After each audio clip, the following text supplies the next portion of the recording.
everyone, my name is Marilyn Almodovar, and today this is a very special vlog because Indie Review Behind the Scenes Internet Radio is celebrating 100,000 listeners. I know! Congratulations, Jamie and Michelle. Back in April, Michelle and Jamie interviewed me, and because I am a class of 2013 author, it was really cool to be able to talk to them, and they were really nice to me, so I wasn't that nervous at all. I was a bit before I got interviewed, but as they interviewed me, it was really cool. So this is my book, Interred. Here you go. It's the first of a trilogy called Chronicles of the Interred, and it was published by Iambi Books back in January 2013, and the book is about a girl who is about to turn 16 when a relative from England comes to Vermont and tells her parents that she has to go to England because she needs to be tested by the English Council of Magical Beings, and there in England they'll say how powerful she is. She's a time bender, which is a very rare ability to have. She has inherited this ability from a distant relative called Archibald Huxtable. Not so distant, but it's one of her great-grandfathers. And she has to learn to trust people because a lot of things happen that make her mistrust everyone. And she also has to learn how to break a time loop because there is a boy called Declan Ashdown who is trapped in a time loop, and because he's trapped in a time loop, he's connected to a pendant, which is that one there. That's Declan there, and she has to figure out how to do that and how to help him. So I am going to read the first few pages of the book to you, and hopefully you'll like to read the rest. So if you would like to read the rest, I will include all buy links down below so you can check it out. It's available on Amazon and on Barnes & Nobles. If you want, a signed copy, then you just need to contact me and I'll leave the email address down below as well. Alright, so this is Interred. Chapter 1. My cell teases me.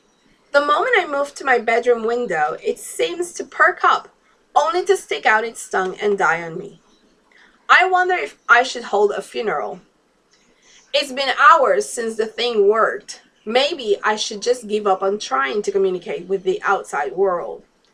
I place the phone on the nightstand and press my forehead against the window.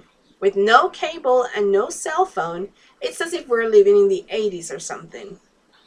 It's going to be a long winter break. Propelled by a need to satisfy my boredom, my feet take me back to the computer. No internet. Can this day get any worse? Please, I plead softly, staring at the monitor. The internet bar is dead. Red cross over it and all. I look out the window. The snow has been falling non-stop all day. A fact that I know wears on my mom's nerves. She seems convinced that blizzards are health hazards. I guess I can understand why, seeing as her dad died during one. We moved to Florida when I was young, so I haven't had much exposure to snow. There is something both alluring and terrifying about it. Hey, loser! My younger brother Drew calls from my doorway. Mom's going on and on about you getting your bottom downstairs. He smiles, showing his dimples. I know better than to fall for the sweet facade. He's 12 and far from an angel, despite the innocent look in his blue eyes. I'm coming. Defeated, I turn the computer off and then move to grab my cell phone. I glance at the time on the phone's display. It's only 1:45. Painful hours without cell or internet access stretch ahead of me. There's no signal, Drew reminds me. Let's call this wishful thinking. I point to the phone and then stick it in the pocket of my jeans. Yeah, you think you can wish. He laughs, scurrying away from me.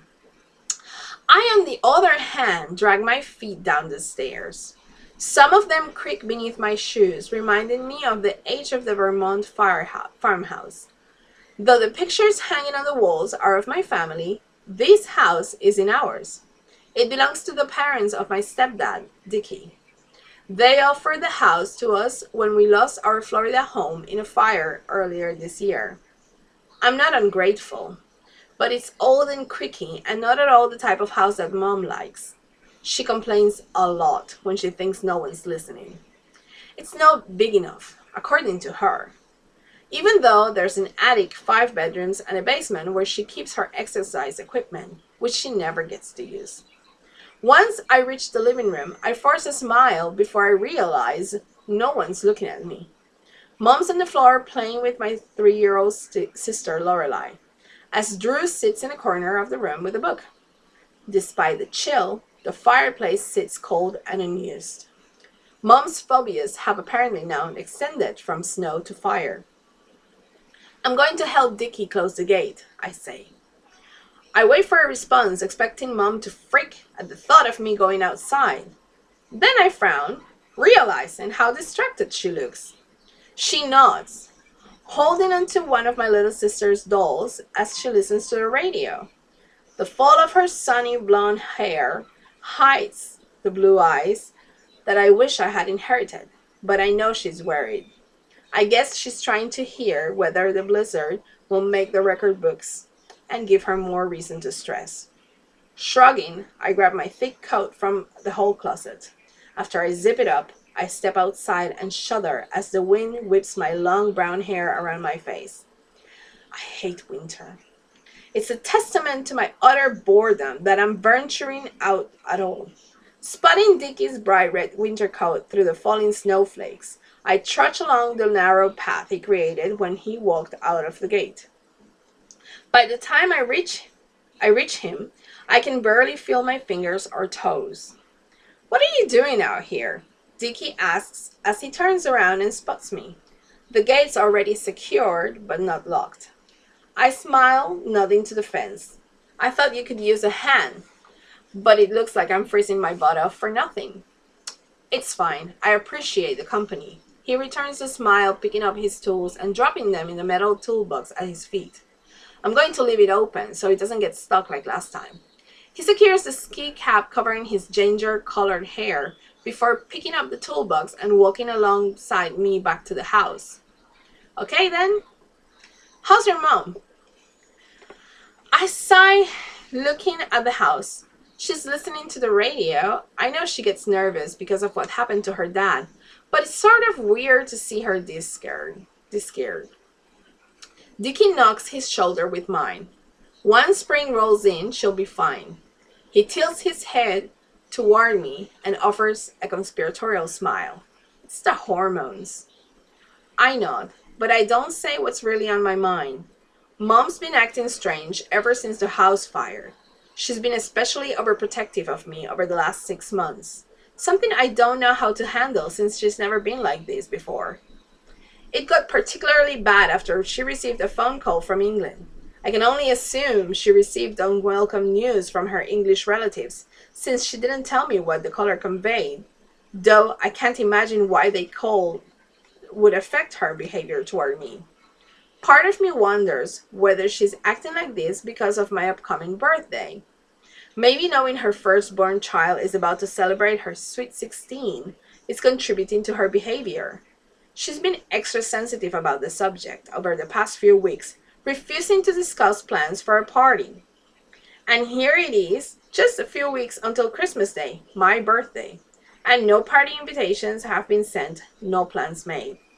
As I walk beside Dickie, I indulge in a sulk. Mom's hormones aren't the cause of her odd behavior. She's only 6 weeks pregnant, and this has been going on for months. Something else is at the root, but she's not discussing it with anyone. "Look," Dickie says, drawing my attention. "Someone's driving in the middle of the storm." He points to the lonely road that connects us with another farm about 4 miles away.